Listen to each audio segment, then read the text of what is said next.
Let's be honest. You've broken your own promises more times than you can count. You say you'll change, but then don't.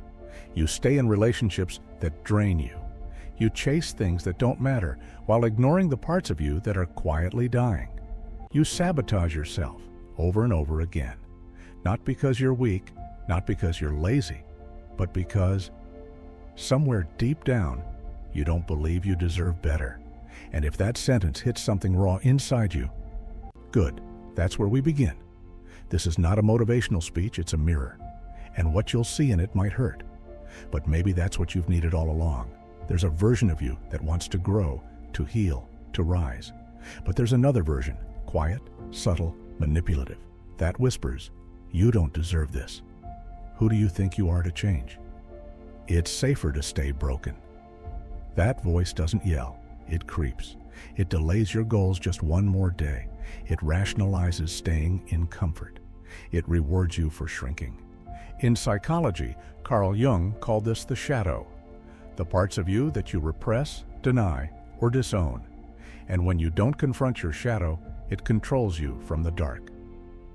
Friedrich Nietzsche said, "Man is something that shall be overcome," not in the sense of hating yourself, but of confronting the layers of illusion you've built around your identity. Nietzsche believed most people avoid truth, not because they can't find it, but because they fear what it will demand of them. Growth is painful, not just because it stretches you, but because it kills parts of you, parts you've mistaken for you, your story, your pain, your victimhood, your self-imposed limits. You protect these like they're sacred, because letting them go means facing the unknown. So instead of rising, you sabotage. It's not a flaw, it's a defense mechanism, but it's killing your potential. Dietrich Bonhoeffer once wrote, "The ultimate test of a moral society is the kind of world it leaves to its children." But morality doesn't begin with laws or politics, it begins with you, how you live when no one is watching.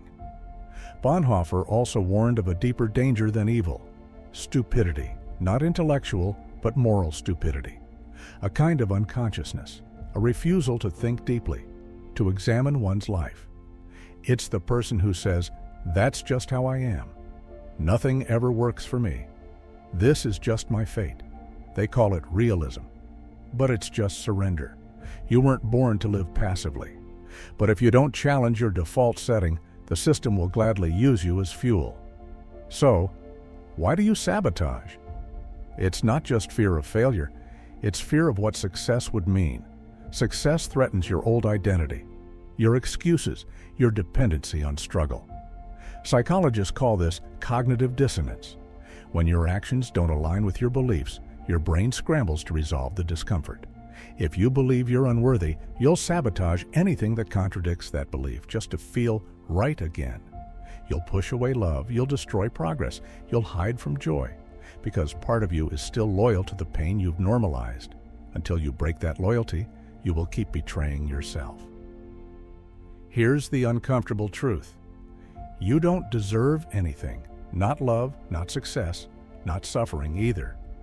Life isn't about what's deserved, it's about what you choose to pursue, and what you're willing to endure to become who you're meant to be.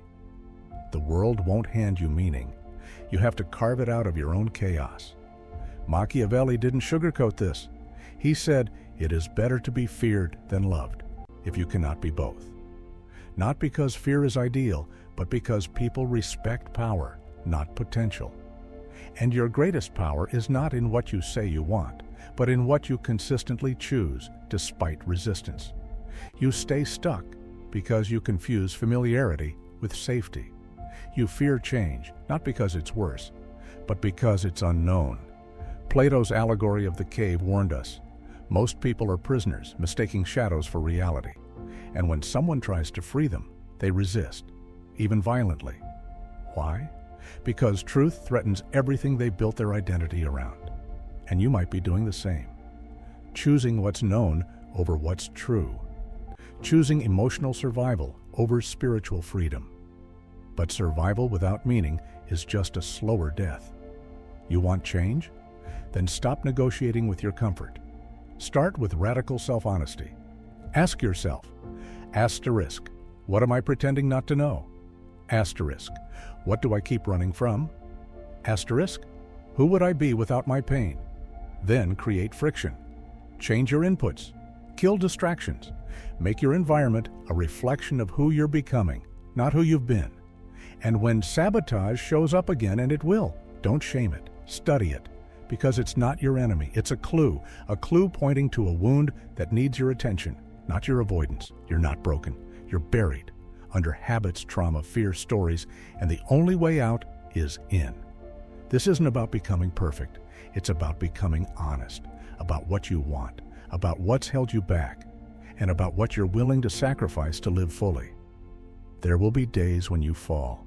Sabotage will sneak in wearing a familiar face, but now you'll see it. And that awareness alone is a revolution. Because the truth is, you are not your fear. You are not your past. You are not your failures. You are the one who chooses what comes next. And if you're still watching, then maybe you've already chosen. So now ask yourself, if I stop betraying myself today, what kind of life could I build tomorrow? Subscribe to Praxis for the ideas that disturb you just enough to wake you up.